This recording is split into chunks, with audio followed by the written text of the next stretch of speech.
उद्धव ठाकरे यांच्या उपस्थितीत शेतकऱ्यांचा हंबरडा मोर्चाचे विभागीय आयुक्त कार्यालयासमोर समारोप। आज शनिवार 11 ऑक्टोबर रोजी दुपारी 4 वाजता माध्यमांना माहिती देण्यात आली की शिवसेना उद्धव बाळासाहेब ठाकरे गटाच्या वतीने छत्रपती संभाजीनगर शहरातील क्रांती चौकातून शेतकऱ्यांचा हंबरडा मोर्चाला सुरुवात झाली होती।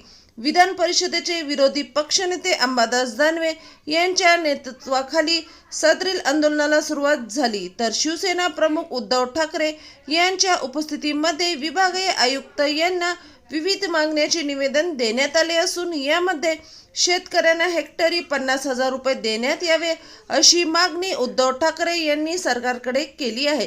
सदरील मोर्चामध्ये मोठ्या प्रमाणात शेतकरी सहभागी झाल्याचे दिसून आले असून सरकारच्या विरोधात मोठ्या प्रमाणात घोषणा शेतकऱ्याने दिली आहे। सध्या मराठवाड्यासह विविध परिसरात ओला दुष्काळाची परिस्थिती असून अनेक शेतकऱ्यांना पुराचे फटके बसले आहेत। मात्र सरकार पाहिजे जशी मदत शेतकऱ्यांना करत नसल्याने हा मोर्चा शिवसेना उद्धव बाळासाहेब ठाकरे गटाच्या वतीने आज रोजी काढण्यात आला होता। सदरील मोर्चाचा समारोप विभागीय आयुक्त कार्यालयासमोर आज रोजी झाला आहे अशी माहिती आज रोजी देण्यात आली आहे।